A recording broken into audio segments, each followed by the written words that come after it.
Hello, everyone. In today's day and age of difficulty in retaining great staff, believe it or not, having a good, solid 401k plan has become a huge differentiator.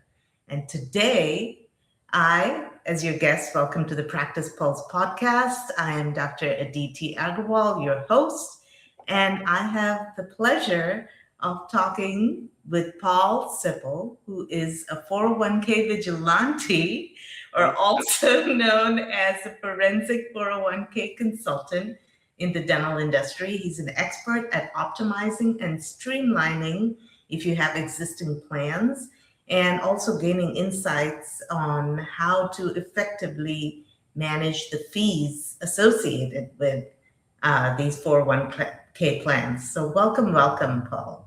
Thank you. Great to be here. It's our pleasure. I mean, as dentists or healthcare providers, we don't focus so much about how do we, which is the best plan out there? Which is it even important to get a plan going, and both for yourself as well as your employees? And there's so many dental practices out there that basically just go with the first available plan without doing much research. So tell me a little bit about, what you see with the dental practices. Are they paying for plans without even realizing it, or what's happening?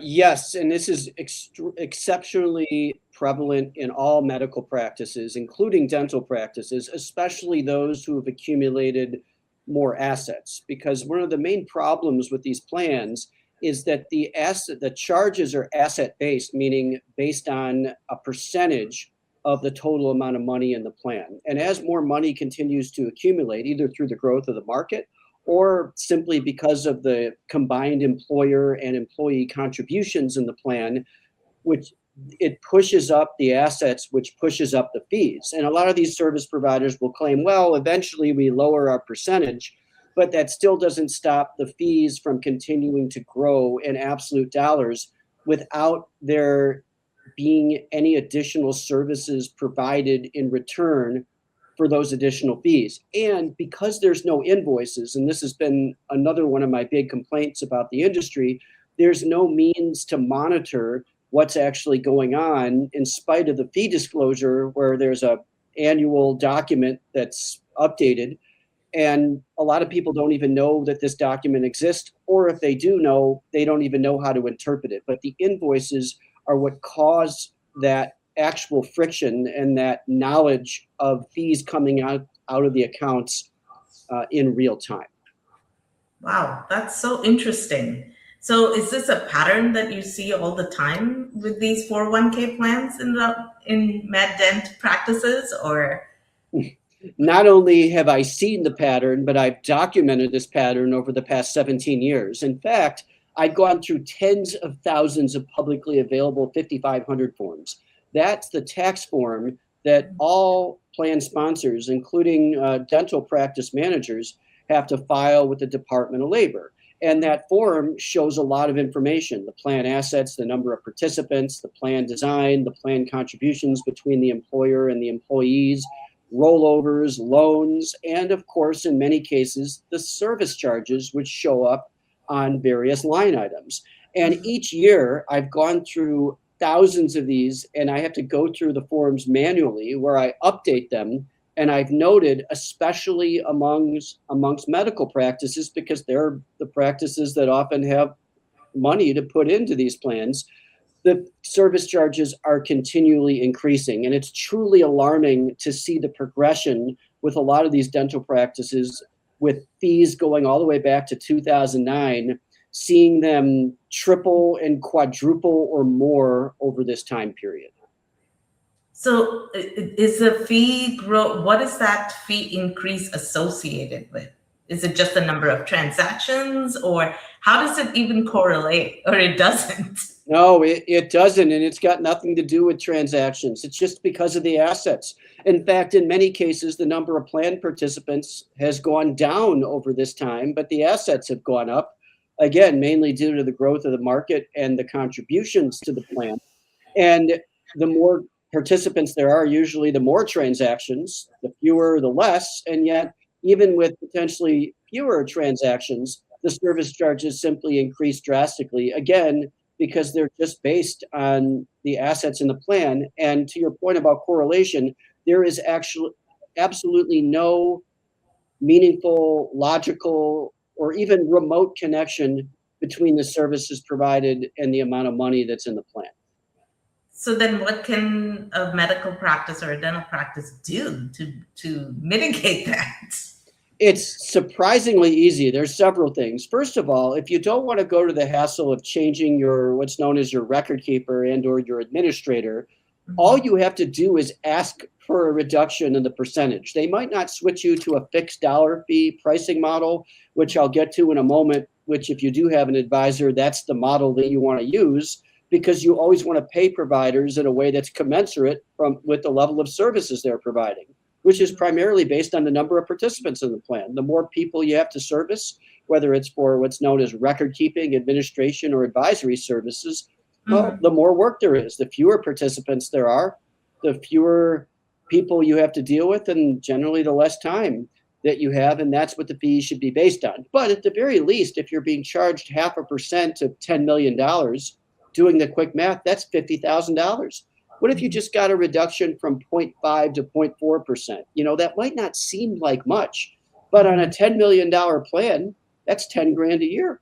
Or even let's say it's a $1 million plan, because there might be a lot more dental practices, maybe they only have $1 million. I don't want to say only $1 million, because $1 million is a lot of money. That's still $1,000 you're saving from 0.5 to 0.4%. I'm just using that as an example, just from asking. And that's not even including the advisory fees. Now, in many cases, there's a financial advisor associated with the plan that many dental practices don't even know they have, or know they have, but hardly use, or don't even know if they use, because they don't often think to monitor the extent to which the financial advisor is interacting with the participants, because again, they're not paying for it at the practice level, and they're not getting a bill. So it doesn't often occur to dental practice plan sponsors to care whether or not the financial advisor is actively meeting with the plan participants. And oftentimes the dentist, him or herself, or dentists, have the largest balances, which means they're paying the largest share of those fees. They would know if they're talking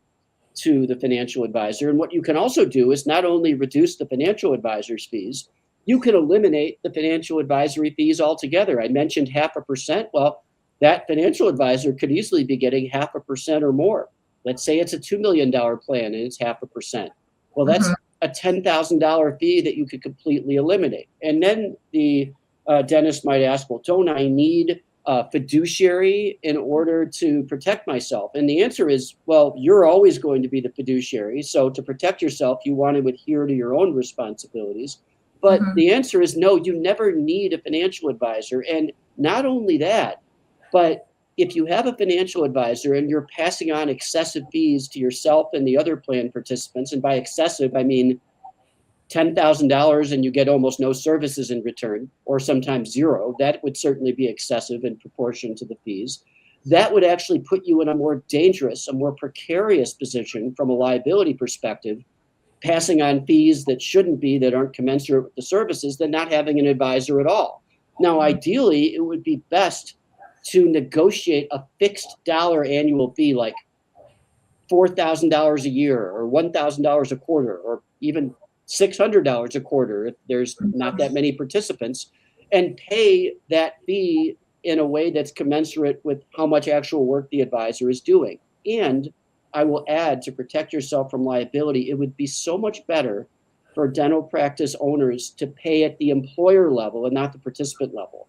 But not just from a liability standpoint, several other reasons. One, participant level fees are not tax deductible. And a lot of us know that these are tax advantaged accounts. Financial advisors tout how important it is to save for retirement in a tax advantaged account. Well, then all the more reason not to have fees coming out of the account that you want as much money as possible staying in, growing it. The account that you don't want money coming out of because you want to get as much money as possible in it, that's the last place you want fees coming out of. And to top that off, you don't even get a tax deduction. And to make matters even worse, the dental practice owner is often bearing the largest share of that cost because they have the largest balance. For example, if you have 70% of the balance, you're paying 70% of those fees out of your own pocket in your personal account with non-tax deductible dollars. But if you're writing a check, not only are you going to be more sensitive to the cost, like clearly if the advisor is sending you an escalating fee every year or even every quarter and providing a description of services, naming the participants they met with, which each quarter is zero, and you can get a tax deduction for paying at the employer level, and you can save everybody else money, making your plan more competitive and increasing the chances that you can motivate, attract, and retain key employees and attract new good ones. But you're also getting a tax deduction for that expense paid at the employer level, just like you would any other business expense. Wow, that's powerful.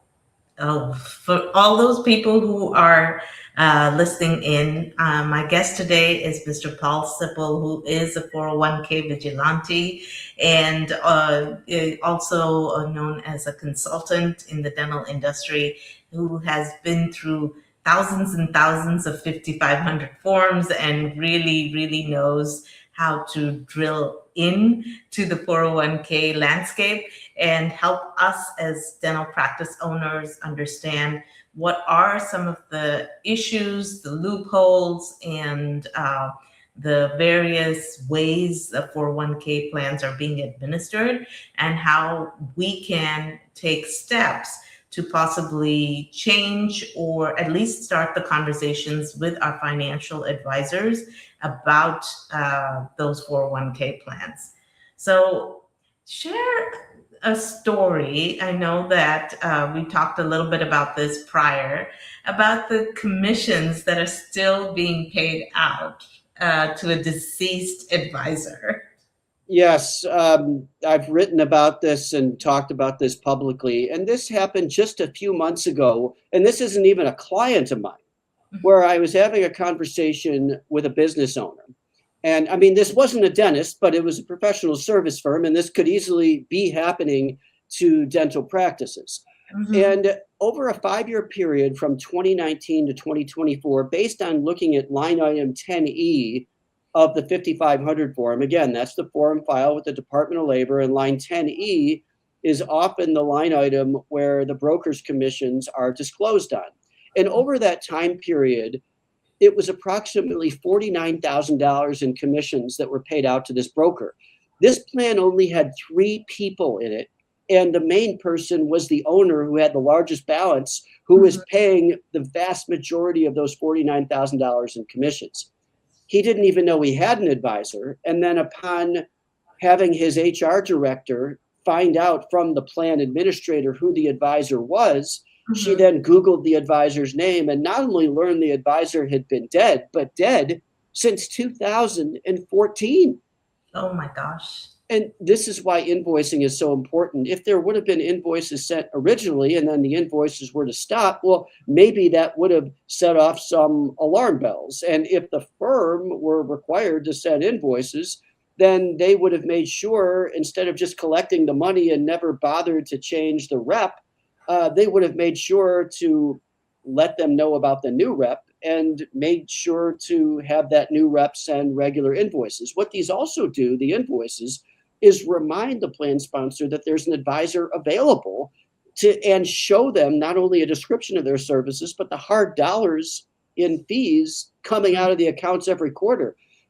Typically, you're not going to let that much time expire or elapse and not even bother to look into whether or not you want to continue to pay those fees, or if you know who the person is and don't want to change anything, then the natural incentive would be to try and schedule meetings with the other participants along with yourself so you can get more out of the service that you're paying all this money for. Wow, that's incredible. I mean, the things that are happening behind the scenes, Yes. even without us knowing, is just incredible. It is, and I can say this for myself as a practicing dentist and dental practice owner.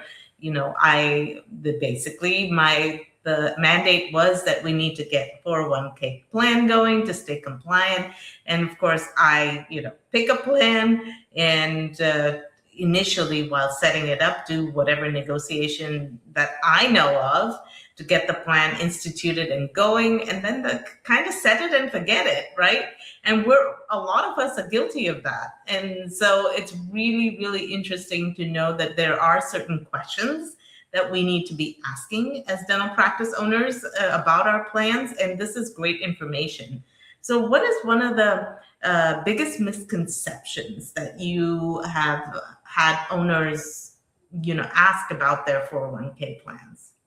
Oh, well, I've got a friend who's my advisor, and my friend's looking into this for me. And this is how I got into the business. Was I would start, this was about 20 years ago when I learned from a colleague that you could actually look up these forms. And a few years later, I started calling business owners and letting them know about these charges I was seeing, especially when the charges were significant. And so often the two responses were, I'm not paying anything, which is one of the two big misconceptions. Mm-hmm. And the answer is, I know you're not at the employer level, it's the participants that are paying, but because they've never seen an invoice, they don't actually believe that any money's coming out of their accounts, even after the fee disclosure. And even if they look at their own 5500 form, the only way you could actually feel the money coming out of your account is with an actual bill. Because if you've never seen a bill, you just don't believe it. And the second response I would get, which is a misconception, is, oh, my friend's handling this for me. He's looking into it. He's watching out over this. And what they don't understand is I'm referring to somebody watching their friend. And it's the friend my friend's looking over this charge, but the charge is literally going to the friend. So that's literally the definition of the fox watching the hen house. Well, somebody's getting $20,000 out of your plan every year, and there's 3 people. There's no way there's $20,000 worth of advisory services, not even including the record keeping, administration, and possibly custodial fees if there even is a custodian. And their answer is, oh, my friend's looking at it. They're not really engaging with what I'm sharing with them. Or the third misconception is, oh, anyone trying to tell me about this is offering their services. I make no mention of offering services or had on these calls. And the response is, I'm not paying anything. My friend's looking at this and I don't need your services. Even after I suggest, why don't you negotiate with your friend? Mm-hmm. You don't have to use me. And that's another misconception is I need to pay a financial advisor to negotiate. Negotiating involves firing your advisor, just calling up the record keeper like John Hancock saying, I don't want an advisor anymore. Stop the processing of these advisory fees or reduce them. Done. All you need is a form to sign and a notice to send to your participants. The other misconception is that I don't understand how to negotiate. Well, negotiation isn't even the most accurate word. It's literally just asking for a fee reduction. So in order to get how do I get a reduced fee? Say, right. Can I get a reduced fee? Well, what else do I do? Nothing. Really? As simple as that? It actually is that simple. And I've had lots of people do this that have not paid me and weren't even my clients. Now, what they should do is opt for a retirement plan service provider, that being an administrator who's often a fixed dollar fee, and a record keeper who's often a percentage, and an advisor who's often a percentage. Get them to bill you, pay at the practice level, and all dental practitioners should be paying at the employer level, never the participant level. Mm-hmm. And opt for a fixed fee structure. A couple of really good providers are named Employee Fiduciary and Ascensus, ASCENSUS.com. They provide administration and record keeping services. Ascensus is also a custodian, and they charge a fixed dollar fee per participant plus a fixed annual fee that has nothing to do with the assets. So if you've got lots of money, your fees will never be more just because you have more. And as you accumulate more money, except for a small percentage that Employee Fiduciary charges, they're a little less expensive for the smaller plans, a little bit more expensive for the larger plans, because they do have a small 0.08% charge, whereas Ascensus has 0 asset-based fees. I get no money from either of these providers directly or indirectly. So I'm only mentioning these because they are good providers to know about for small dental practices, especially those that have lots of contributions and are accumulating assets. That's what you want to do. Wow. Okay. That's amazing. Great information. Thank you, Paul. To all those people tuning in, again, I'm sitting down today with Paul Sippil, who is a very well-known 401k expert and consultant in the dental industry, who helps in optimizing and streamlining and gaining insights on your existing 401k plans, and also obviously starting and instituting new ones. So if you so need to. Um, so what about the hidden fees? I know this, so the poor plan oversight and hidden fees. What can you tell me about that? So there's also mutual fund fees. And I think to answer any question about hidden fees is to explain how these fees work and what all these services are actually for. Mm-hmm. So I mentioned administration, record keeping, and advisory services. Right. I don't think people even know what an advisor is supposed to be doing. The advisor is supposed to be advising. Well, what does that mean? It's helping people construct a budget. It's helping people draw a distinction between the Roth and traditional 401k, which is separate from an IRA, helping figure out how to use the retirement resources like the retirement calculator on the record keeper's website, that's often on the website, where you can enter all your data, your expected growth rate, your life expectancy, your retirement age, your contribution rate. And based on changing some of those figures and making changes to your contribution rate or your life expectancy, some of those data inputs, it will show you how much more or less monthly income you'll have during retirement. It's also helping the plan sponsor figure out which investments should be available in the plan, and helping participants figure out not only which investments are most appropriate for them, but helping them coordinate their investments with other investment accounts. So if they're already heavily concentrated in one area in some other accounts, that should inform their decision for making investment recommendations and assessing their risk tolerance in the 401k plan. Administration services are very compliance focused, like the preparation of that 5500 form that I mentioned, conducting what's known as discrimination testing, which are rules that should never have been put in place, but are in place to ensure that the highly compensated employees are not contributing disproportionately to the non-highly compensated employees. And that's all based on the amount of contributions the compensation that people are earning. Right. And record keeping is providing access to a website, providing customer service to both the plan sponsors and the plan participants.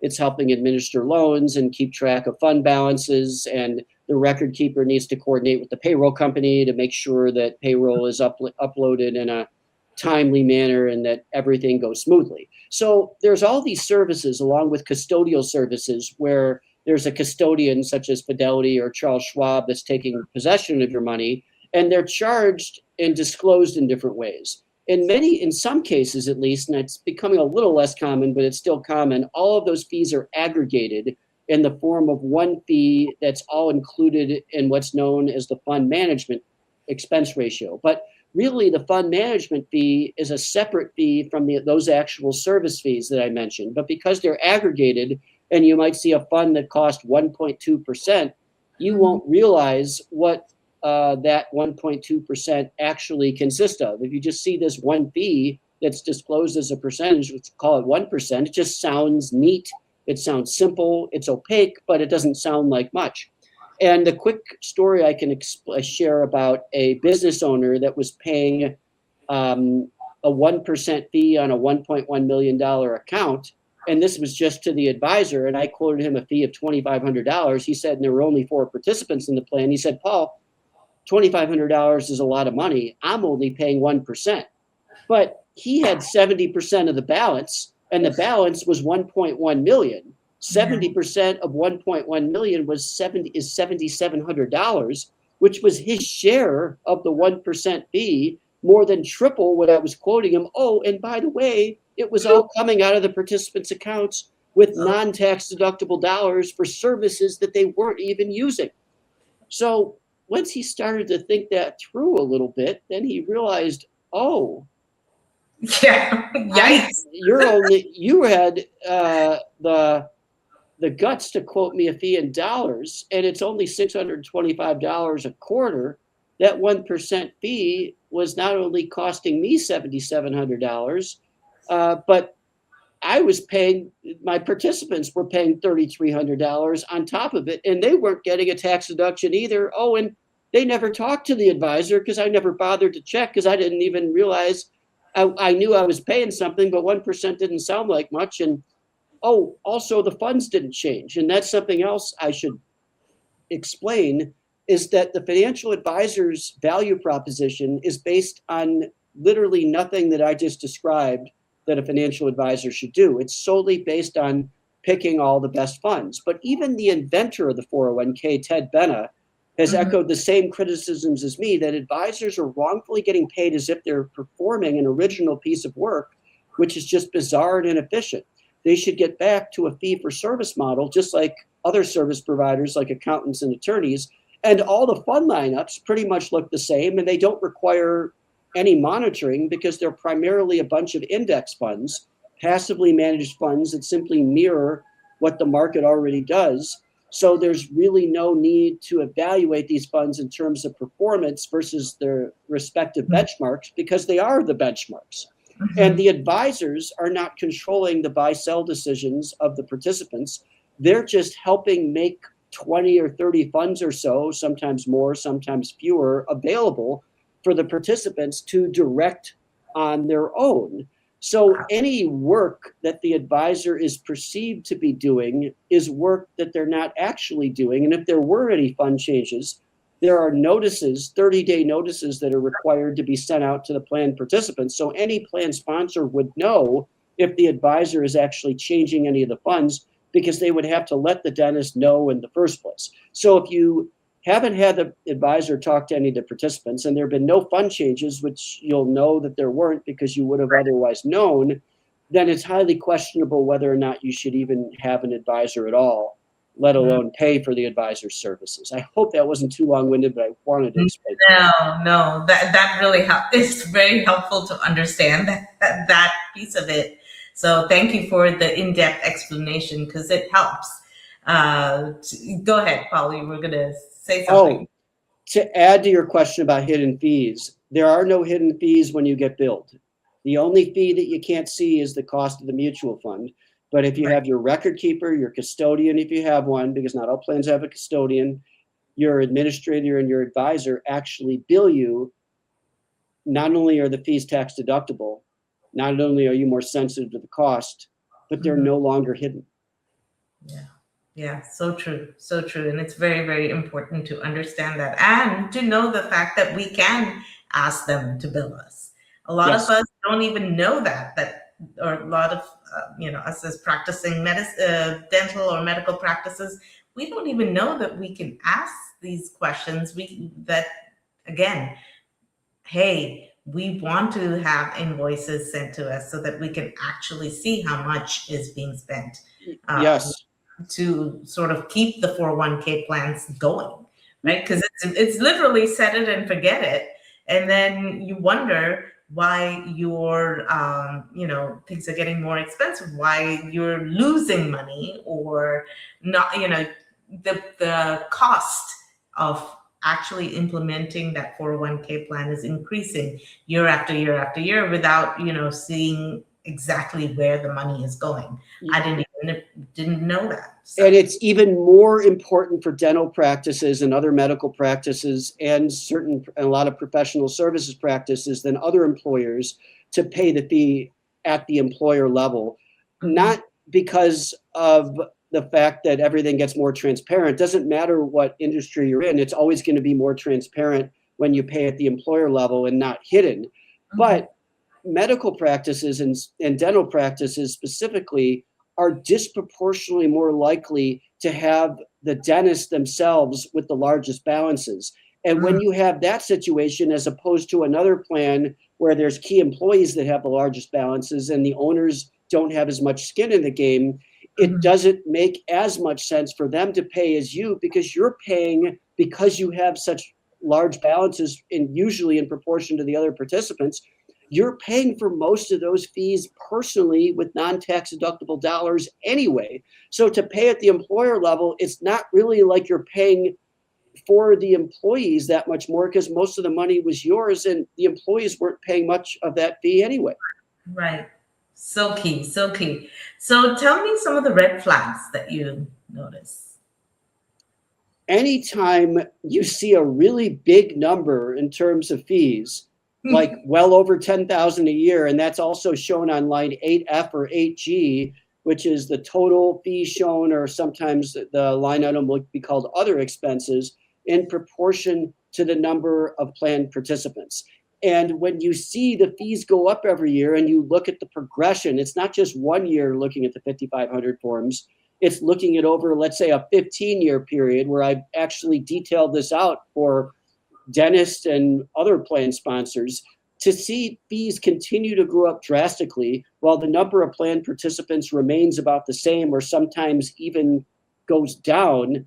That is a major, major red flag. And anytime someone says, I don't know if the advisor is talking to my participants, I don't know what my total fees are, which is most cases, that is also a major red flag, because there's no way to shop or negotiate fees that you can't see. And there's no way to shop for other competitive plans in terms of cost, services, and technology when you didn't even know what the initial costs that you were paying in the first place. People think when they've switched providers that they save money, but they simply chose a plan that had less expensive funds when all of those exact same funds were available in their existing plan.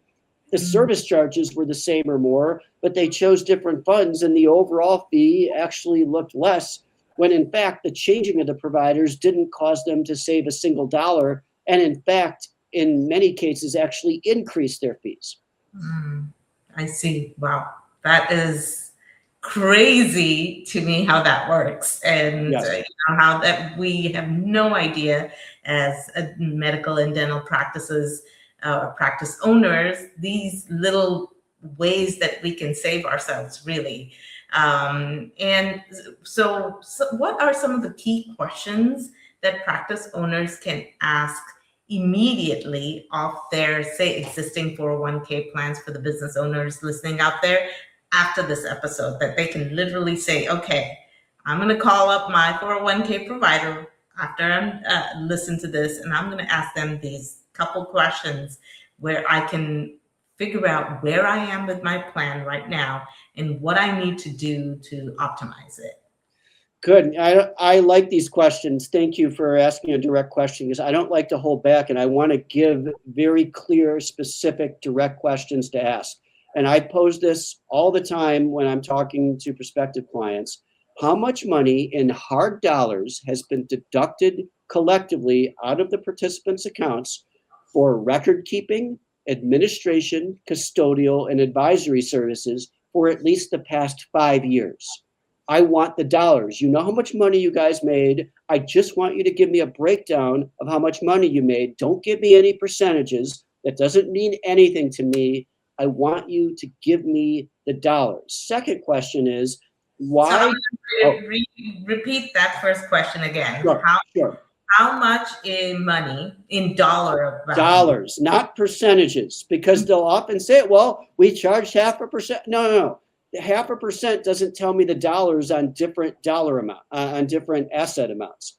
How much money in actual dollars for at least the last 5 years, if you have a track record that the plan's been around that long with that provider, has been taken from participants' accounts for record keeping, custodial, administration, and advisory services.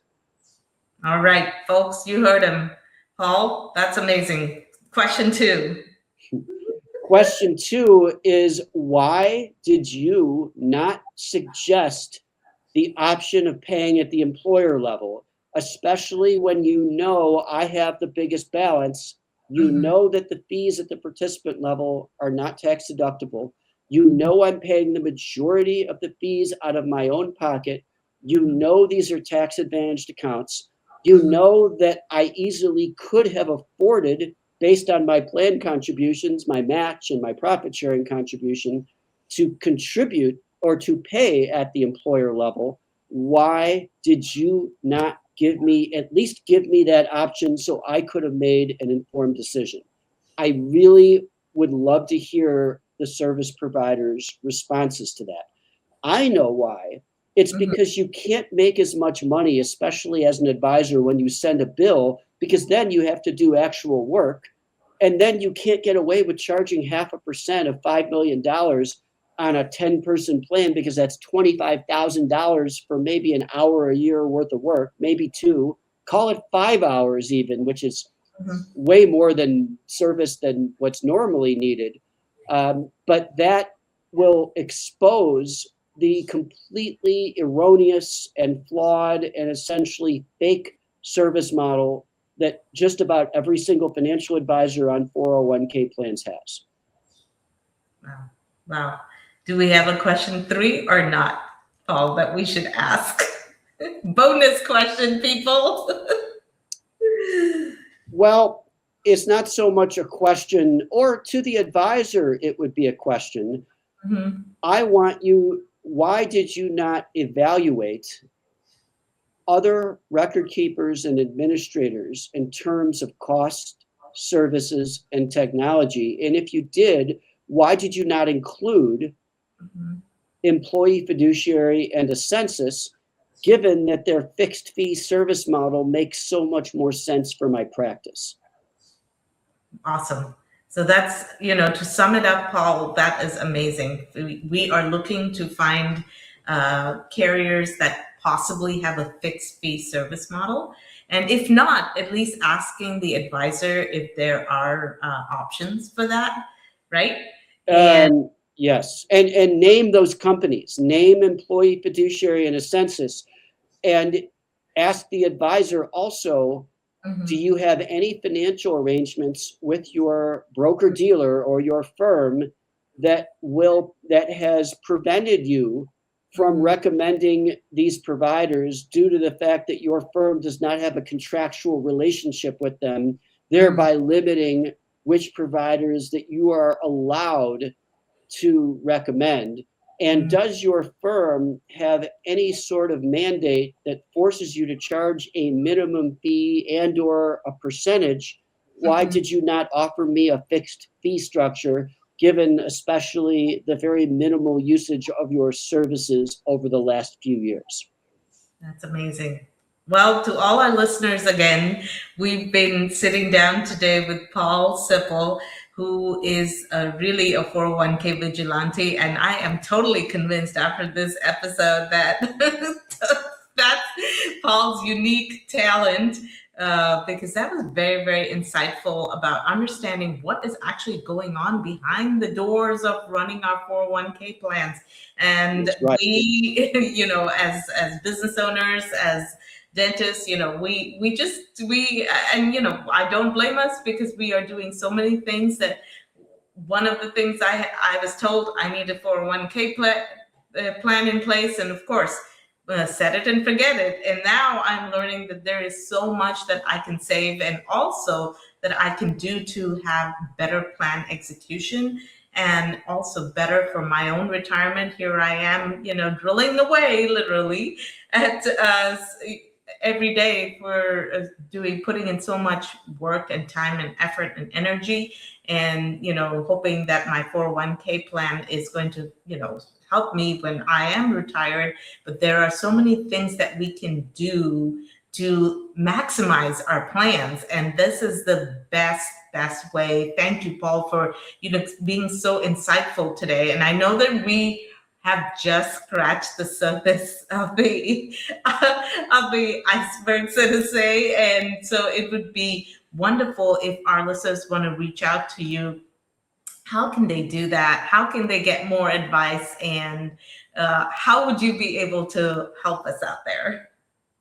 Very easy to find me. I'm the only Paul Sippil out there, PaulSippil.com. You can find a lot of information on my website. My number, my email is on there, just my first initial last name.